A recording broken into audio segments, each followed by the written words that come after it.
Hoy tenemos la participación de Alicia Tapia, una persona que sabe una barbaridad de todo lo que vamos a estar charlando hoy, que además es docente de docentes, ¿no? Formadora de quienes forman, y eso me parece que es algo muy destacable, porque bueno, además de su conocimiento, es muy destacable su pedagogía, su capacidad para...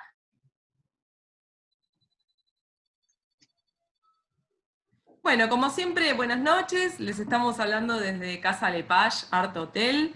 En estas visitas que solíamos hacer transitando este maravilloso edificio mientras paseábamos por el casco histórico de la ciudad de Buenos Aires, pero que ahora estamos resguardados y teniendo que hacerlas con esta modalidad que también nos da muchas otras libertades, como por ejemplo la de contar con la participación de tantos invitados que tan generosamente vienen cada viernes a compartir con nosotros sus investigaciones, sus conocimientos, sus sentires. El Casa Lepage Art Hotel es un edificio que data de fines del siglo XIX y que está ubicado, como decíamos, en pleno centro de la ciudad de Buenos Aires, en el casco histórico, muy cerquita de Plaza de Mayo. Acá tenemos su fachada. Es un edificio que ha sido restaurado en los últimos años, entre los años 2005 y 2015, 16 en realidad. Estuvo en restauración durante muchos años, hasta hace muy poquito que fue abierto al público en la forma de un complejo que tiene de todo. Es un pasaje a cielo abierto, como pueden ver, ahora les voy a contar un poquito la historia. Y además cuenta con un restaurante, con el museo de sitio, con la galería de arte, y bueno, por supuesto el hotel, ¿verdad? El Hotel Boutique, que ahora está aguardando salir de este periodo de aislamiento y preparándose para los nuevos tiempos que corren de la mejor manera posible. El edificio es una joyita desde el punto de vista histórico y arquitectónico. Es un edificio que tiene muchos hitos a lo largo de su historia. En primer lugar, bueno, es construido a fines del siglo XIX, mandado a construir por Carlos Guerrero, el padre de la famosa Felicitas. Fue un comerciante acaudalado que tenía distintas propiedades y esta la adquiere para su renta personal, ¿no? En realidad la adquiere, no, la hereda de Felicitas, quien había muerto sin dejar descendencia. Felicitas a su vez lo había también adquirido por herencia de su marido Martín de Álzaga, y la familia Álzaga con anterioridad había comprado la propiedad a la familia de la Peña. Así sucesivamente uno puede ir retrotrayéndose hasta descubrir que la primera construcción edificada en este solar data de fines del siglo XVIII. A mediados, ya comenzado el siglo XX, hacia la década del 30, el edificio que originalmente había mandado a construir Carlos Guerrero, que era un edificio ecléctico, pero neoclásico, con algunos aportes italianizantes y afrancesados, como solían ser los edificios de esa época en la ciudad de Buenos Aires, y sobre todo las galerías comerciales, que es lo que era este pasaje Belgrano, ¿no? Una galería comercial que conectaba la calle Bolívar con la avenida Belgrano, hasta que luego fue interrumpido su recorrido, cosa que vamos a decir un poquito más adelante. Entonces, en las décadas del siglo XX, el edificio es adquirido por la Continental Seguros Generales, una compañía de seguros, una de las primeras compañías de seguros, y la Continental le encarga al arquitecto Alejandro Virasoro la intervención del edificio. Es así que ahora el edificio tiene un estilo Art Deco firmado por el mismísimo Virasoro.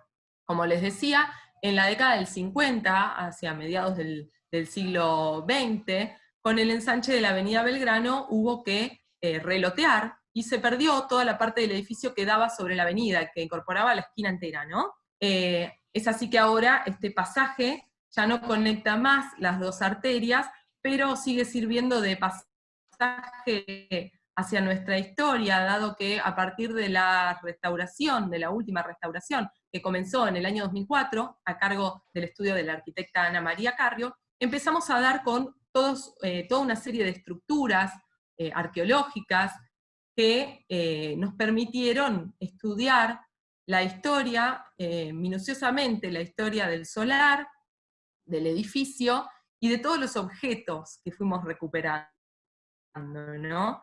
Estos objetos fueron recuperados en estructuras de distintos tipos, tanto en estructuras sanitarias vinculadas con el manejo del agua, y que se pueden fechar para el siglo XIX, y parcialmente también para el siglo XVIII, para fines del siglo XVIII, sino que también hemos excavado pozos de basura, y numerosos, ahora les voy a mostrar también un croquis donde los ubicamos, que corresponden a los primeros años de vida de la ciudad de Buenos Aires, a principios del siglo XVII. Recordemos que Buenos Aires se funda en 1580, por segunda vez. Es decir, que estamos hablando de los contextos excavados más antiguos para la ciudad de Buenos Aires, estos que van entre 1600 y 1650, y además cuentan con una integridad, los objetos hallados en estos pozos, en estas estructuras, cuentan con una integridad que la verdad que sorprende, ya lo van a estar viendo a lo largo de la visita de hoy y de varias otras, ¿no? Tantas veces presentamos los objetos de cronología colonial, que son realmente las joyas de nuestra colección. Esta colección, además, tenemos el gusto de poder exhibirla en un museo de sitio, con todas las ventajas que eso conlleva, que siempre mencionamos, ¿no? Esto de poder acceder a los objetos en el mismo contexto en el que fueron hallados, mientras uno circula entre los cimientos del edificio y se siente un poco como más conectado con toda esta antigüedad y con todo lo que tienen, todas las voces que emanan de estos objetos, y todo lo que tienen para contarnos, siempre y cuando se los sepa hacer hablar, ¿no? Estas son algunas imágenes de las distintas instancias de excavación. A diferencia de lo que sucede y lo que sucedió en tantos otros sitios de la ciudad de Buenos Aires, en Casa Lepage hemos tenido la oportunidad de excavar durante muchos años. No fue un rescate que se dio mientras se estaba restaurando el edificio con unos pocos meses de trabajo, o a veces incluso semanas o días, ¿no? Lo que nos permiten a los arqueólogos acceder a las obras. En el caso de Casa Lepage estuvimos trabajando desde el año 2005 hasta el año 2011 en intervenciones de campo. Hoy vamos a estar hablando de los materiales de tradición indígena que fueron recuperados en Casa Lepage, de esta maravillosa colección que se conformó y que tanto dio a las investigaciones. Nos vamos a concentrar en aquellas que corresponden al siglo XVII, porque después vamos a ver de la mano de Alicia, nuestra invitada, y de Lucas, por qué vamos a estar concentrándonos en el siglo XVII. Resulta que, les anticipo, en los contextos arqueológicos de principios del siglo XVII en Casa Lepage, tenemos una representación de los materiales de tradición indígena muy importante, sobre todo en lo que respecta a objetos vinculados con el menaje de comedor y de cocina, sobre todo de cocina, que luego, hacia el siglo XVIII, en los contextos del siglo XVIII, se diluye de alguna manera. No estamos viendo esta representación de objetos de tradición indígena en los contextos del siglo XVIII. Cosa que no sorprende si uno piensa que en el siglo XVIII, ya a fines del siglo XVIII, ¿no? se establece la ciudad de Buenos Aires como una capital virreinal, se abre su puerto, empiezan a fluir mercaderías que no era que antes no fluían y mucho, ¿no? Debido al contrabando, pero empieza a fluir un número de mercaderías realmente inusitado.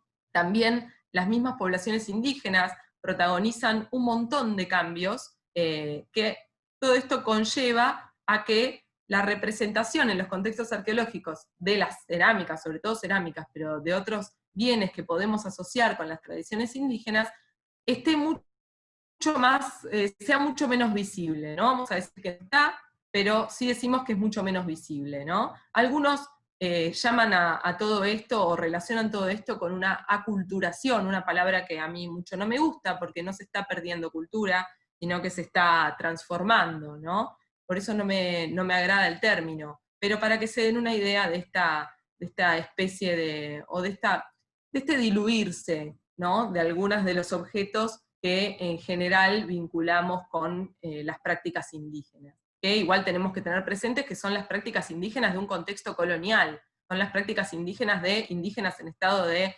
reducción, servidumbre, esclavitud prácticamente, ¿no? No son las las prácticas indígenas que uno está viendo en el contexto prehispánico, donde cada comunidad seguía protagonizaba sus procesos sin la influencia de un sistema económico a escala global que los incorpore, ¿no? Para usar una palabra suave.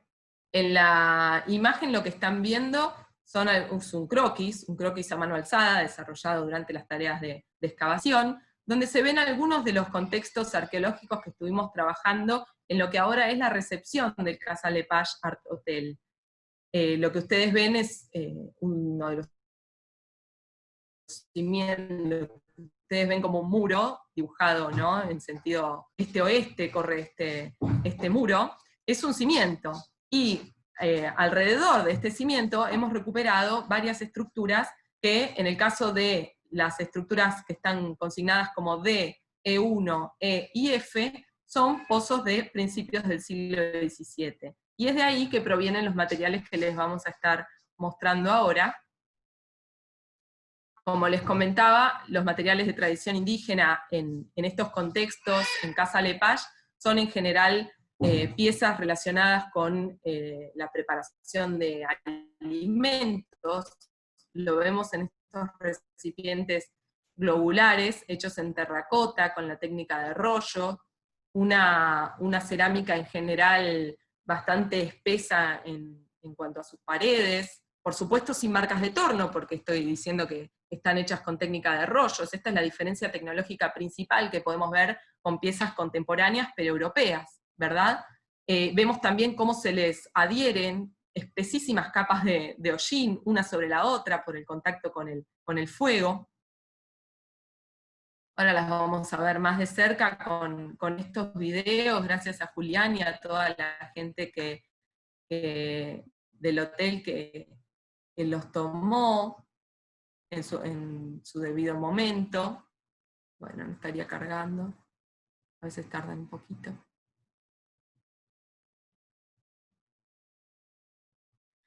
Como ven, como les decía, son bastante diversos en cuanto a algunas características como pueden ser la forma de las asas, ¿no?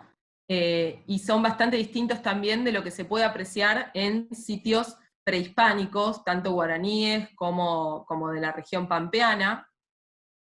Esto también nos hace pensar en una Buenos Aires multiétnica en la que seguramente también estuvieron participando en la producción de estos objetos las comunidades afro, y también en todas las modificaciones, ¿no? y el fluir de distintas ideas, tradiciones, culturas que se dio en este contexto en Buenos Aires y todos los alrededores, ¿verdad? Pero vemos cómo todavía se pueden reconocer algunas características de las decoraciones tradicionales de las piezas guaraníticas, como pueden ser el unguiculado, hasta cierto punto el cepillado, el unguiculado es una cerámica fresca, ¿no? Antes de su cocción. Vemos también el cepillado, las superficies cepilladas, estos ángulos, estos perfiles en algunas de las piezas, no en todas, con cuello. Son todas características que en general asocian estas cerámicas del siglo XVII porteñas con lo que son las tradiciones guaraníticas prehispánicas. Si bien, como les decía, también hay muchas diferencias, y no solamente a nivel pieza, sino a nivel conjunto, ¿no? Cuando uno se pone a estudiar el conjunto y con un valor más estadístico, digamos, y empieza a ver la variabilidad que hay dentro de cada conjunto, nota que la composición, tanto en cuanto a estilos decorativos como en cuanto a formas y funciones de estos conjuntos cerámicos, es bastante diferente a la que se observa en sitios guaraníes incluso tardíos, ¿no? Sitios guaraníes del delta del Paraná, por ejemplo, que es con los que más estuvimos haciendo comparaciones. Las asas dentadas también nos permiten inferir la influencia de otras parcialidades, con otras tradiciones cerámicas, como puede ser Goya, de las cuales después Alicia seguramente nos va a estar hablando un poco mejor. También tenemos cosas que no habíamos visto nunca, por ejemplo, la pieza de la derecha, el borde vertido es una característica muy, muy común en estas piezas, pero la pieza de la derecha tiene toda esa decoración como de ondulitas. No se ve para nada en los sitios prehispánicos. Acá tenemos las piezas exhibidas en las vitrinas de Casa Lepage, que están ahí a la espera de sus visitantes. Y bueno, y también tenemos otro conjunto, si tenemos que clasificar, que es lo que más nos gusta hacer a los arqueólogos, ¿no? Clasificar todo, perdón, pero es así, que son las piezas con engobe rojo. Tenemos varias piezas y, por supuesto, montones de fragmentos, ¿no? Yo ahora les estoy mostrando las que son quizás de mayor, más fácilmente legibles para ustedes, pero también hay muchos fragmentos, toneladas de fragmentos, tanto de terracotas sin pintar, como de terracotas con este engobe rojo, también asociado a las tradiciones tupi-guaraníes, pero que lo vemos también, por ejemplo, pulido y convertido, y con estos relieves en las piezas, como vemos en la pieza de la derecha, y este saliente en la parte inferior del asa, que parece más una jarrita de cobre repujada española que una pieza prehispánica local, ¿verdad? Y a lo que voy es que estamos viendo muchos cambios en estas producciones, y bueno, no es para menos, piensen que estamos en un contexto colonial. Vemos, por ejemplo, cómo con técnicas indígenas se elaboran productos como puede ser un candelabro, que estamos viendo en esta filmación. Eso que están viendo ahora es el cono de base del candelabro, y arriba llevaba un platito, como si fuera una escudilla, donde se recogía la cera o el aceite, la cera, perdón, el sebo, quiero decir, que iba cayendo de la vela que se colocaba en ese tubito, que además también no se aprecia tanto en el video, pero tiene también una decoración de líneas en engobe rojo. Acá están las 4 jarritas más enteras que hemos recuperado, y algunos de los fragmentos que les comentaba, los más vistosos y los más particulares en lo que respecta a su decoración. Vemos que hay combinación de unguiculado y pintado, como en la primera pieza que ustedes van a ver en foco. También hay una combinación de diseños más bien europeizantes, colocados a pincel por sobre el engobe, y grecas, más geométricas y más relacionadas con lo que son nuestras tradiciones decorativas americanas. Ahí ven claramente, por ejemplo, en la última pieza, decoraciones tipo corazón, ¿no? Hechas a pincel en blanco sobre rojo, un estilo barroco directamente, sobre una pieza de tradición indígena en lo que respecta a su elaboración. Hemos realizado junto a Paul Chiringuirian hace algunos años estudios de cortes delgados para comparar estas cerámicas con aquellas recuperadas en contextos guaraníticos del delta del Paraná inferior, que son de los contextos más tardíos, para que estuvieran más cerca del siglo XVII. Y bueno, la verdad es que si bien había algunas regularidades, algunas características en común en cuanto a la composición de las pastas y a su tratamiento, no son suficientes como para poder hablar de una continuidad en las cerámicas. Es decir, que las cerámicas que nosotros estamos viendo en los contextos del siglo XVII temprano, en plena ciudad de Buenos Aires, no tienen tanto que ver con lo que son las cerámicas guaraníticas del delta del Paraná inferior, a pesar de que por algunas características en su morfología y en su decoración pueden resultar similares. Estamos también viendo la influencia de otras tradiciones en el conjunto. Vimos varias piezas con incisiones de surcos rítmicos y demás, si bien no son tantas en comparación. Y bueno, en general la hipótesis que seguimos, y que seguimos siguiendo, que continuamos siguiendo, hasta terminar verificándola ojalá en el futuro, es que gran parte de estas cerámicas en realidad no son producidas en la región, sino que están viniendo como productos de intercambio comercial, junto con las demás piezas traídas en general por comercio ilegal, de las costas de Brasil y de Uruguay, ¿no? Sobre todo del sur de Brasil. Es decir, que cuando la gente adquiría, por ejemplo, las cerámicas esmaltadas portuguesas que integran la colección, y que integran los mismos contextos que estuvimos excavando, donde estuvimos recuperando las piezas de tradición indígena, estarían también trayendo estas piezas de elaboración indígena, quizás producidas en contextos de reducciones, ¿no? Pero, como les digo, es una hipótesis, es una gran hipótesis que habrá que seguir. Otros objetos vinculados con tradiciones indígenas son los torteros de hilado, ¿sí?, que se ponían en los usos. Esto nos habla de la continuidad del hilado manual frente al hilado mecánico que ya se desarrollaba en Europa, ¿no? Y los vemos elaborados tanto en fragmentos de piezas de terracota de tradición indígena de elaboración manual, como sobre piezas europeas, como es ese torterito de abajo a la derecha, naranja, que está hecho a partir del tiesto de una cerámica portuguesa. Y también vemos algunos desechos de talla en caliza silicificada, muy similares, al menos macroscópicamente, con las que se ven de la formación Puerto Yeruá en sitios guaraníes. Todo esto lo estuvimos trabajando hace algunos años en colaboración estrecha con el equipo de Daniel Loponte, a quien agradezco mucho. Acá van a ver algunas piezas más.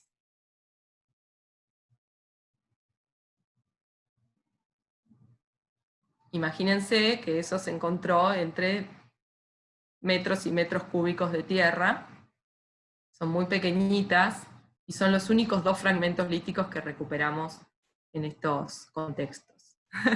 Bueno, la doctora Alicia Aide Tapia, del Instituto de Arqueología de la Facultad de Filosofía y Letras, es formadora de investigadores, ha sido directora de muchísimos trabajos de investigación, y además tiene, por supuesto, sus proyectos de investigación, que recaen justamente en el tema que queríamos comunicarles hoy, que queríamos compartir con ustedes hoy.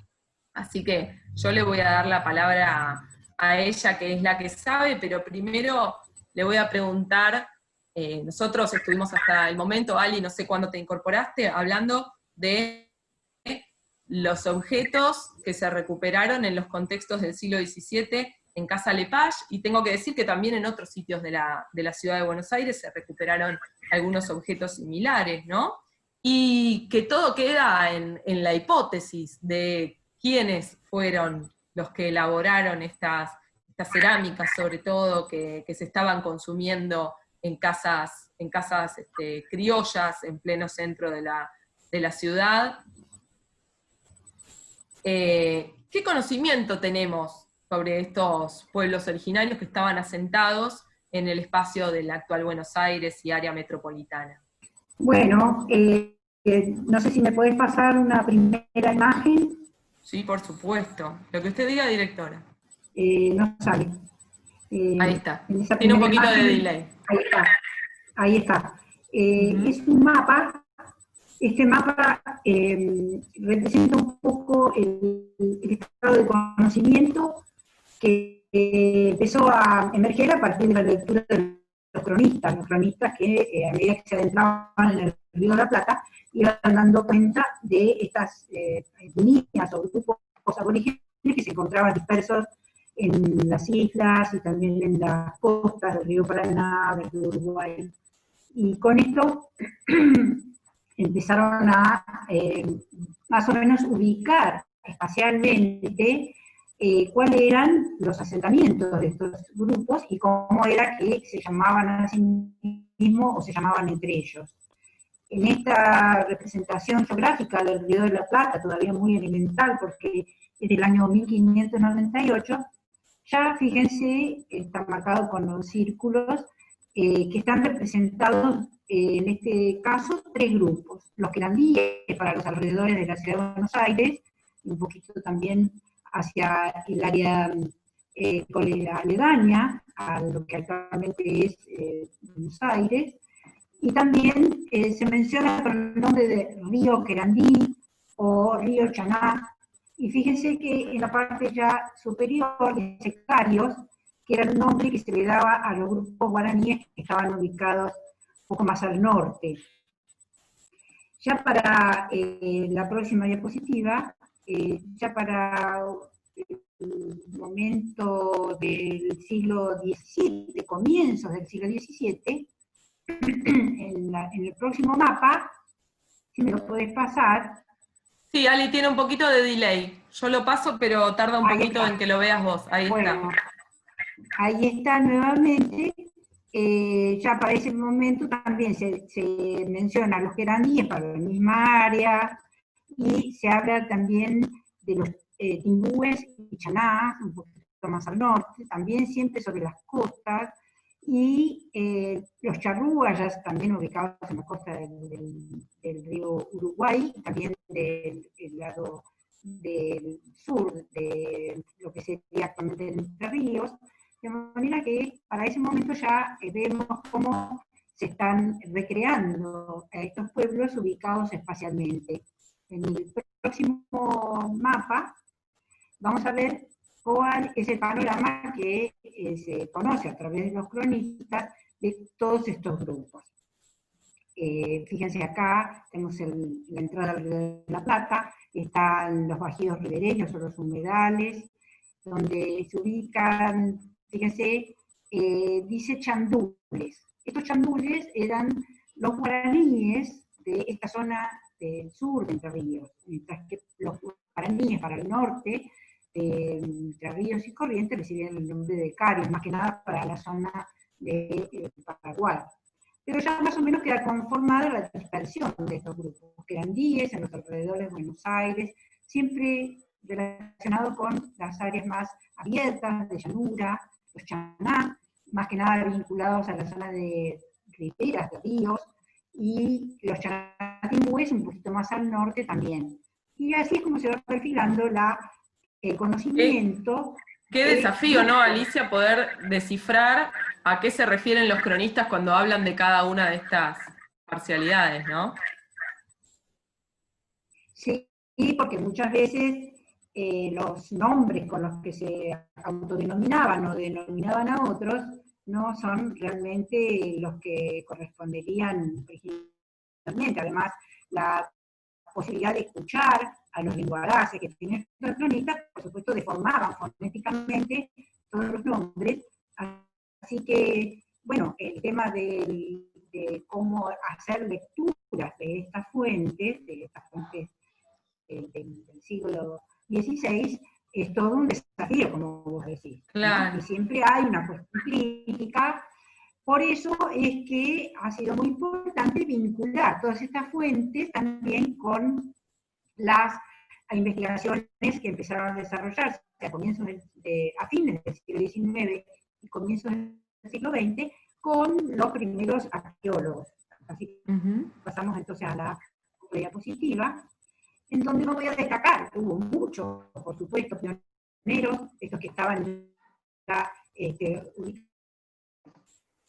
bueno, y entonces es que se genera un conocimiento que está apoyado en evidencias materiales. Y estos pioneros están permanentemente tratando de intervincular las fuentes escritas con las materialidades que están saliendo a la luz en las investigaciones arqueológicas. También vamos a ver en el área del Delta del Paraná, ya para 1914, a un famoso investigador en las zonas de las islas del Delta, que es Luis María Torres, donde hace excavaciones muy famosas, como las del túmulo de Campana, etcétera, trabajos que todos han sido en este momento realizados por los investigadores contemporáneos. Siguiendo con estos trabajos, vamos a, pasarme la otra diapositiva, a avanzar de las primeras décadas a 1925, cuando un norteamericano, Samuel Kirtland Lothrop, juntamente con Luis María Torres, que estaba residiendo en ese momento en el museo, trabajando en el Museo de la Plata, inician excavaciones también en el área de la zona del Delta del Paraná. Ahí en el mapa se pueden ver 3 de los yacimientos famosos que excavó Kirtland Lothrop. Las imágenes inferiores se ven las excavaciones que realizó en un yacimiento llamado El Cerrillo, también en el sitio Arroyo Sarandí y en el sitio Arroyo Malo, que resultó, en términos del otro, una aldea guaranítica, porque había enterratorios en urna, claramente con materiales guaraníticos.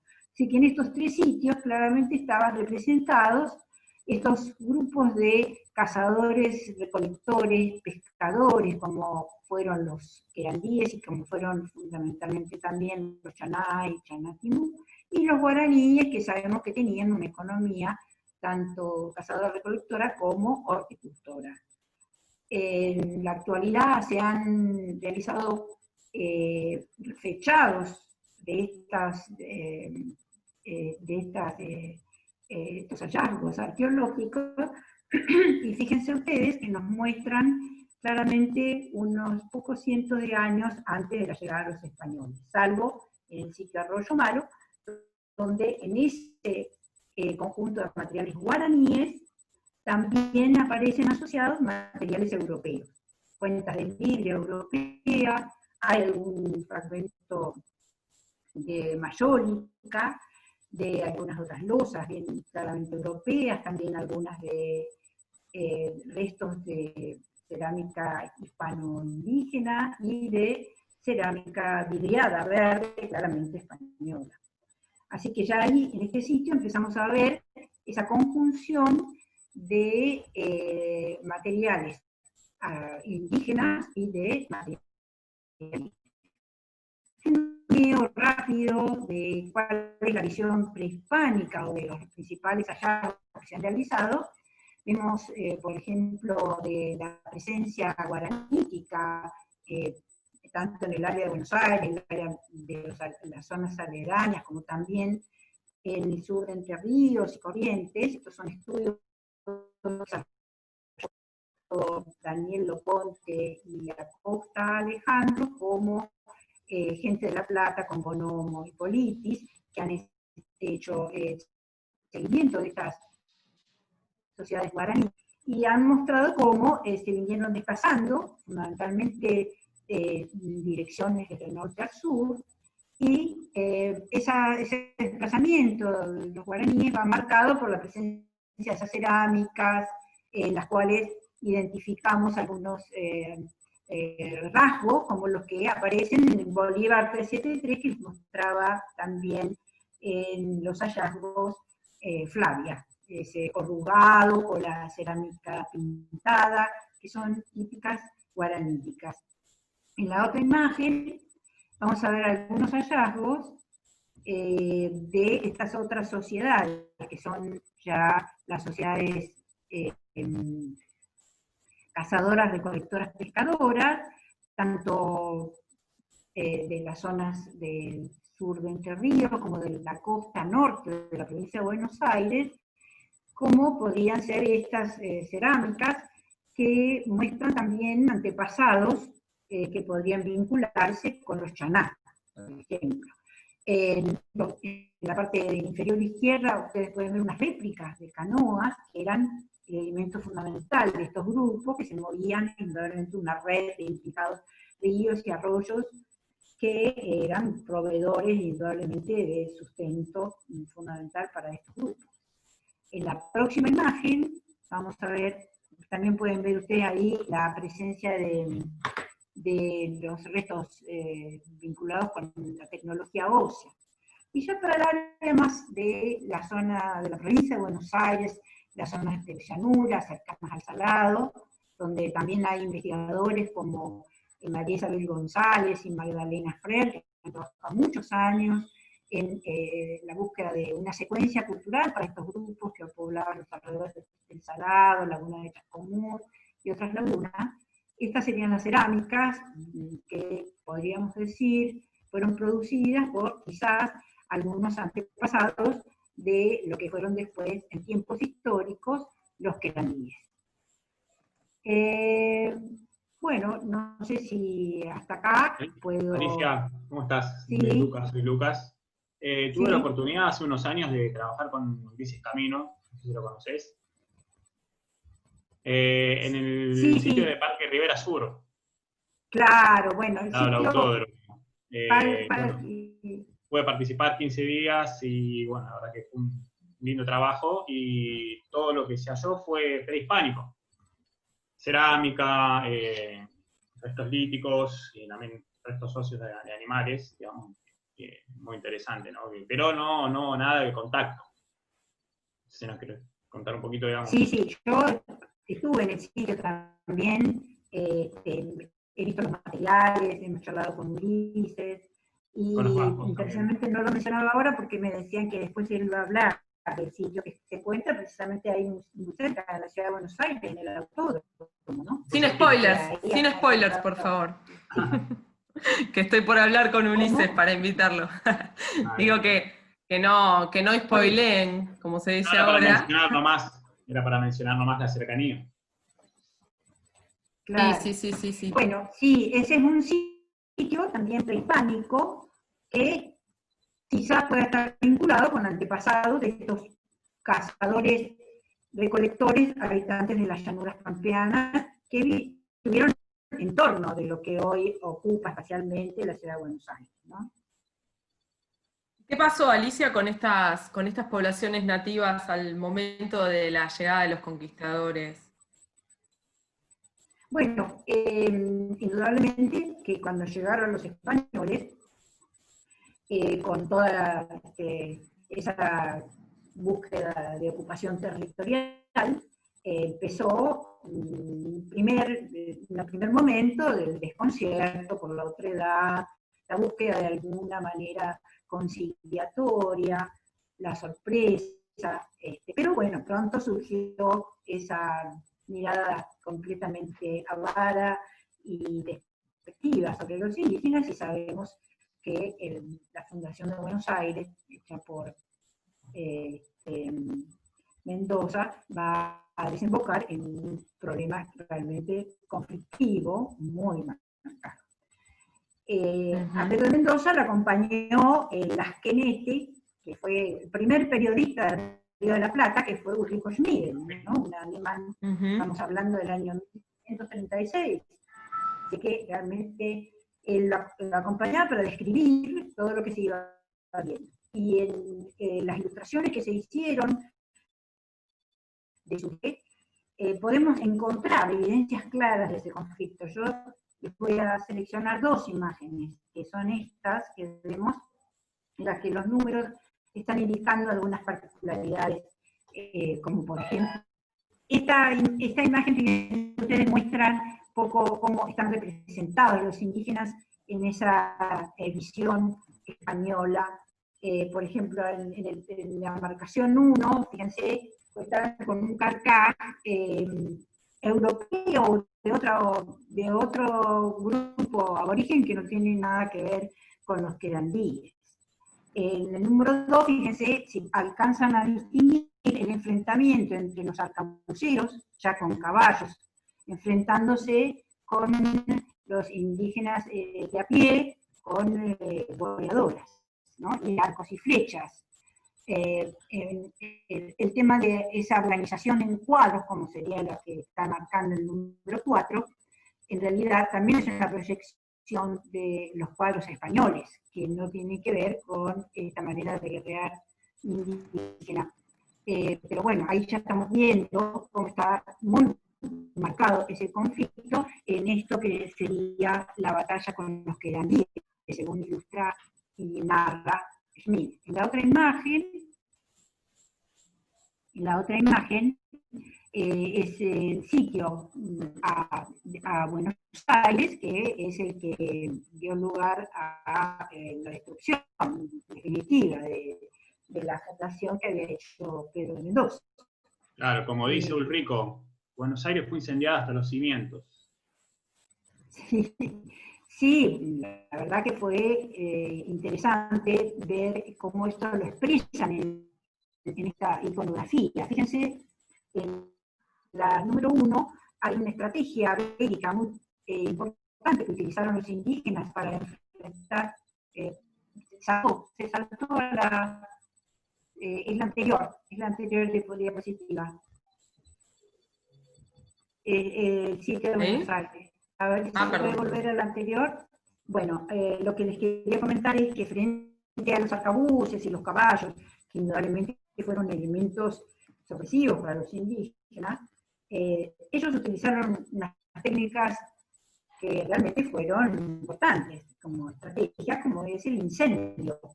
Fíjense, el incendio de las naves, que indudablemente le hicieron un enorme daño a los españoles. Y también, por supuesto, el incendio de la pequeña fundación que habían hecho, con barro, etc. Lo interesante es la forma en que lo representa. Fíjense ustedes a la izquierda y arriba, hay una muralla que rodea el asentamiento español, también incendiada en las casas, pero fíjense esa casa, que no era verdad, esa casa no... No, parece el sitio de Constantinopla. Segundo que están marcando. Claro, pero ahí ya están representadas las figuras que no representan para nada la situación real. De todas maneras, queda bien claro que con las estrategias indígenas se logró rehacer un enorme embate contra los españoles, un conflicto de base muy... Bueno, si pasamos a la otra imagen también de Ulrico, que ilustra el asedio a la fundación que había hecho Caboto de Corpus Christi. Aquí también hubo un asalto, un incendio. También fíjense en la parte superior izquierda, también está representada a Corpus Christi como una aldea con una muralla y casas que realmente eran solo de adobe, ¿no? Pero también engrandecida como si fuesen un fuerte de gran envergadura. Y bueno, ahí también se muestran estos conflictos. Y ese círculo azul que está en la imagen en la parte inferior resulta muy interesante. Todos estos trabajos de análisis de las iconografías forman parte de un proyecto de investigación que estamos realizando con nuestro colega Carlos Landa, que precisamente se ocupa del tema del conflicto y de la guerra. Y lo que venimos siguiendo es las formas en que los grupos indígenas se adaptaron a las estrategias bélicas de los conquistadores y luego de los colonizadores. Fíjense, en esas imágenes se ven a las lanzas indígenas, se les han adosado las espadas españolas. Porque una vez muertos los españoles en el campo de batalla, los indígenas, como ocurre siempre en todos los conflictos bélicos, actuaban de carroñeros, es decir, sacaban todas las armas, etc., y luego las reciclaban. Lo que ustedes pueden ver ahí en esa imagen es una lanza que tiene una punta, en la punta una espada tipo para ropera de los españoles de ese momento. Eso es muy interesante, ¿no? Como ya rápidamente en ese momento del conflicto ya se están produciendo este amalgamiento, este uso para provecho propio de las armas del otro. Es decir, se van empezando a producir modificaciones y cambios para poder seguir siendo en la medida de la defensa de esa territorialidad que están teniendo los aborígenes. Está bueno lo que decís porque en general tenemos como a veces una noción de que el indígena fue quien sufrió los cambios y no de que protagonizó los cambios, ¿no? Acá se ve, en tu discurso se ve claramente esta agencia voluntaria y estratégica de las mismas poblaciones para resistir a la conquista. Ali, te traslado la pregunta de alguien que está preguntando en el chat, si eran solo querandíes los que se habían resistido a la conquista. En el caso de la sede de Buenos Aires, fundada por Mendoza, en el caso de Corpus Christi, se dice que había algunos que eran niños, Ujú. pero también sabemos que en Corte hubo otros que pudieron haber sido en Chanatimbúes, ¿no? Y la Ujú. final también creo que hay algunos guaraníes que andan dando vuelta también por Caboto, ¿no? Por esta zona de de, Ujú. de estas de estas transformaciones que van teniendo los elementos de armas que tienen los indígenas para hacer frente a los españoles, además de adoptar el caballo, por supuesto, esos otros fenómenos que hacen también un cambio importante en la cultura. Ujú. Desde el punto de vista arqueológico tenemos evidencias de cómo se fueron produciendo estos usos y reciclamientos de las armas españolas. Después voy a hablar, pero mientras tanto lo aprovecho para ilustrar, en un sitio arqueológico de comienzo del siglo XVII aparece esta arma, que es en realidad una espada. Es una espada que, por supuesto, la encontramos fragmentada, hemos hecho estudios arqueometalúrgicos, también hemos sacado radiografías. En las radiografías se puede ver que el arma fue reparada. No sé si ustedes alcanzan a ver en la radiografía que estaba fracturada y luego eso implica que, bueno, las armas se rompían, trataban de alguna manera de arreglarla. Pasamos a la otra diapositiva y ya podemos empezar a ver que hay bastantes problemas conflictivos con estas poblaciones, más allá de esas imágenes que ha ilustrado también el ilustrador de la obra de Ulrico Schmidl, que es también parte del análisis que podemos hacer de las fuentes escritas. En las fuentes escritas también encontramos el proceso de colonización de estos grupos indígenas, que no se avenían, por supuesto, a ser reducidos. Ya cuando Garay, muchos años después, en 1580, funda Buenos Aires, hay todavía muchas situaciones de panes entre los españoles que atacaban a los asentamientos indígenas y los indígenas que acechaban a los españoles que trataban de dirigirse por el camino real, a Córdoba, etc. A partir de lo cual entonces empezó a aplicar las estrategias de dominación colonial más marcadas que fueron en el sistema colonial las encomiendas y su contrapartida religiosa, las misiones o reducciones. Y en esta área metropolitana, las primeras que se fundaron, podemos pasar a la otra imagen, si aparece. Las primeras reducciones que se fundaron fueron franciscanas en el Río de la Plata. Porque de alguna manera querían poner fin a todos estos conflictos de captura, de apresamientos indígenas. Había muertes por epidemias y también había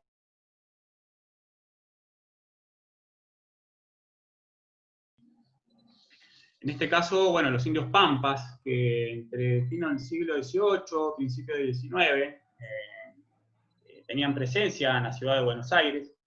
Ellos estaban, digamos, venían a comerciar, venían de la zona sur o del oeste de la provincia de Buenos Aires, donde ellos tenían sus tolderías, y llegaban un cacique, a veces acompañado por los guerreros, por algunos guerreros, o también por su mujer, digamos.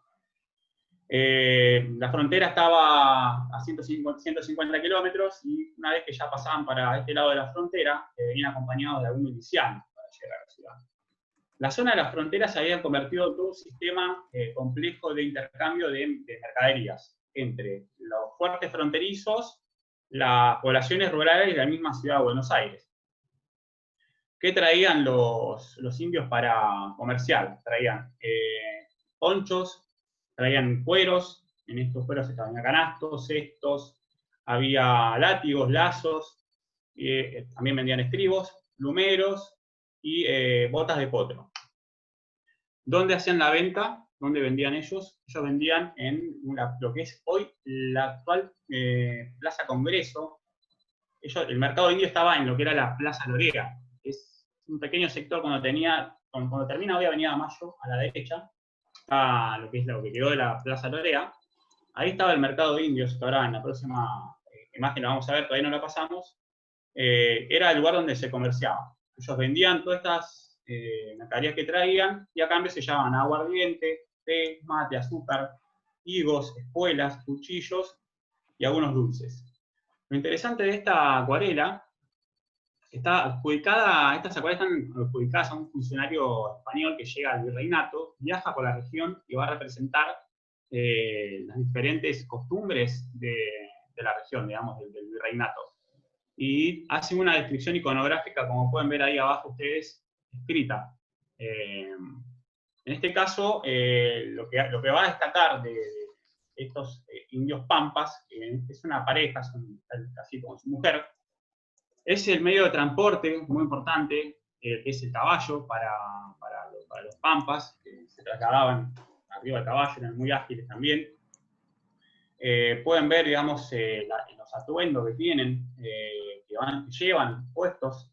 Un elemento muy importante es el recado o el apero, con las riendas, con el freno, con la montura, con los estribos. Y ahí podemos ver un arma que ellos poseían, que eran las lanzas largas. También las boleadoras, que eran, digamos, en mano, muy ágiles para derribar enemigos o animales en caso de que cazaban sus presas, ¿no? El vestuario, bueno, tenemos botas de potro, el niño tiene una vincha, la mujer tiene un gorro, también tiene una túnica y un poncho. Este viajero hace una mención sobre algo que se llama cotas de malla, y en los documentos lo relaciona a lo que son los coletos. El coleto, una palabra de origen italiano, que significa vestidura hecha de piel. Las referencias más tempranas a esta vestidura las hace el gobernador Céspedes en 1628, donde ve una partida de indígenas serranos, y él dice que traían armas de cuero de buey para sus personas y caballos. Probablemente estos coletos. Con respecto a esta vestimenta, hay otro viajero inglés, George Wooster, que escribe un libro, Vida entre Patagones. En 1870 describe que antes de inhumar a sus muertos, los tehuelches, cosen el cadáver dentro de una manta, poncho o cota de malla, si el difunto la posee. Después también en un diario, ya de la primera, digamos, conquista del desierto por parte del gobernador Rosas, en un diario figuran otras palabras, otra descripción, que dice que formada por 7 cueros de guanacos superpuestos y 100 piezas de metal. Referente a estas vestiduras que están viendo ustedes en esta imagen, es la única iconografía que muestra este tipo de vestimenta, por eso la hace tan especial a las vestimentas, a estas iconografías, digamos. En una excavación en un cementerio, en un lugar que se llama Caepe Malal, en el norte neuquino, se encontraron restos de estas armaduras, que son, digamos, de mitad del siglo XVIII. Y bueno, están hechas a base de cuero, con algunas piezas de metal cosidas, y también se encontraron sombreros y algunos objetos, digamos, de origen europeo en esta excavación. Bueno, ahí pueden ver ustedes cómo el hombre en la parte superior tiene esa cota de malla, ¿no? Ese coreto, como le decían ellos, cota de malla. Y hay unos puntitos, acá no se va a describir, no se va a poder ver muy bien porque es chica la imagen, pero tiene todos unos puntitos dorados, se ven muy chiquititos, que serían estas incrustaciones de metal que tenía esa vestimenta para la defensa en caso, digamos, de ser atacados. Son de las pocas iconografías muy importantes, digamos, que representa este tipo de vestimenta porque otras no hay. Ahora pasamos a la siguiente, Flavia. Bueno, esta ya es un poco más tardía, pasada postcolonial de Emerick Vidal, que muestra a 2 indios pampas que están vestidos de manera totalmente diferente, como pueden ver con ese están en cuero y llevan también una especie de poncho. Y podemos ver una esquina ahí en el mercado de indios, en lo que era la Plaza Lorea. Ahí me está marcando Flavia, Patricia, me está marcando ahí lo que eran los plumeros de plumas de avestruz eran. Todos los objetos que les mencioné están adentro del mercado. Las riendas, esos lazos, las boleadoras. Y arriba de lo que es los plumeros, vamos a observar cueros de yaguareté, que también se vendían en el mercado. El yaguareté fue extinto a fines del siglo XIX, abarcaba desde el sur de Brasil hasta el límite del río Colorado. Imagínense la extensión que tenía, pero ya para fines del siglo XIX, debido a esta cacería para los cueros y también porque era un animal dañino, pues. Pero bueno, esta queda representada en esta imagen la presencia de los indios pampas en Buenos Aires, que venían desde muy lejos a hacer su comercio y tenían una presencia en la ciudad. Muy bien. ¿Sabía? Bueno, podemos volver a Alicia, creo que ya está, a ver si ahora se la escucha un poco mejor, para que ella nos cuente qué otras líneas de investigación viene desarrollando en los últimos tiempos sobre el impacto de la conquista en estas comunidades indígenas. Bueno, lo que podemos hacer es dejar la segunda parte de tu charla, donde nos ibas a contar estas cosas tan interesantes sobre las otras líneas de evidencia que se pueden seguir para estudiar este impacto de la conquista en las poblaciones originarias para una futura charla.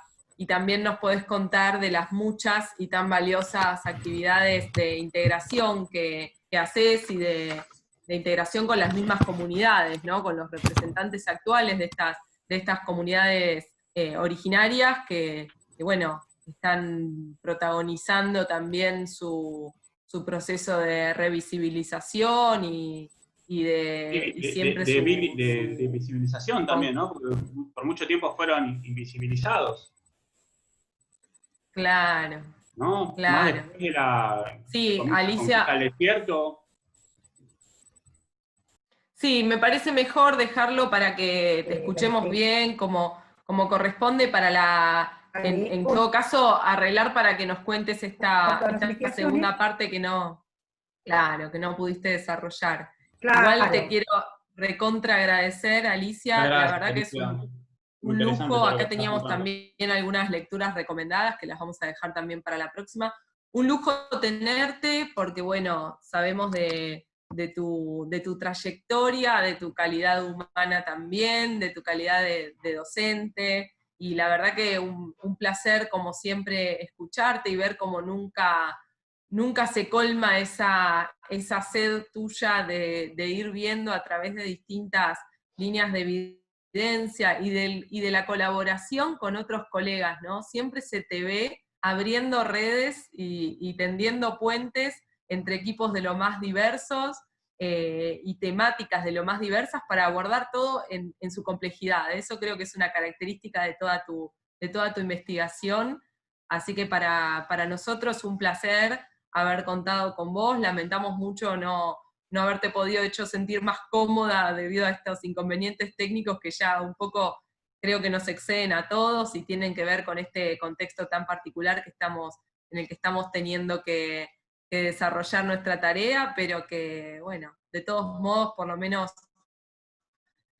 hablo por nosotros, encantados de poder seguir a pesar de todas estas dificultades, encantados de poder seguir virtualmente comunicando lo que hacemos y también tratando, como Alicia, de tender puentes y de escuchar estas tantas voces de personas interesadas por la historia, por el patrimonio, por la identidad nuestra, y bueno, y por la arqueología en particular en este caso, que tienen ganas de contarnos, de compartir con la comunidad los resultados de lo que investigan. Es realmente un placer para mí estar cada viernes acá, tratando con Lucas, con Julián, con Patricia y con Ana, de abrir estas puertas al conocimiento desde Casa Lepage Art Hotel.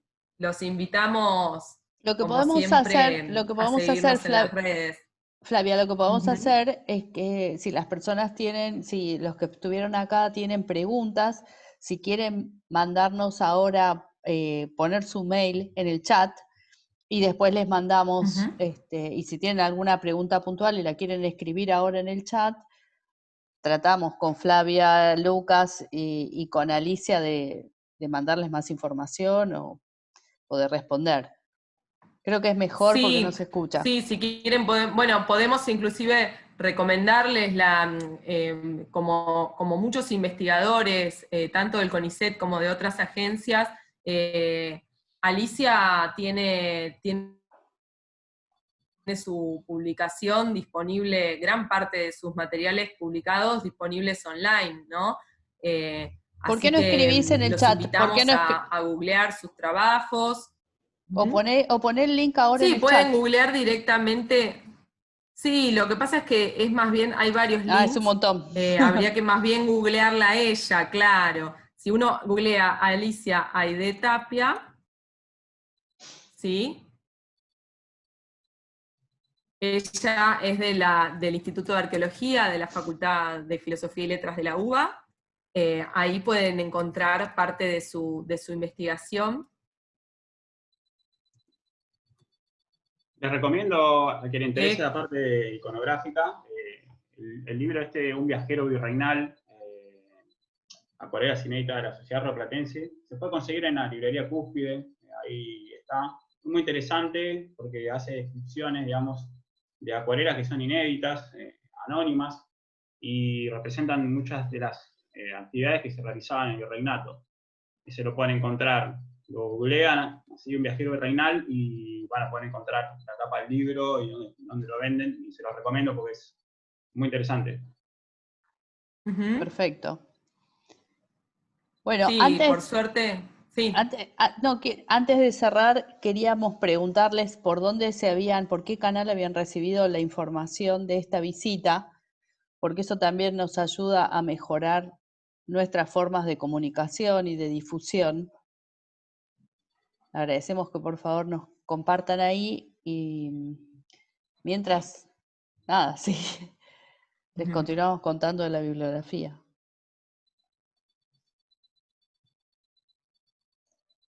Sí, bueno, ahí están escribiendo en el chat que también está el Twitter.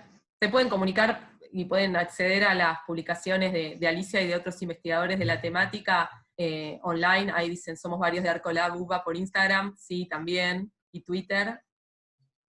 Sí, la verdad que hay que destacar que los investigadores comunican tan generosamente su conocimiento que, bueno, es lo que hay que hacer, ¿no? A medida que uno va avanzando, cada uno desde su lugar en su temática, esta transmisión a la comunidad que también genera conocimiento, ¿no? Tal cual. Así que los invitamos ahí a hacer sus búsquedas, aprovechando la cuarentena. Tal cual.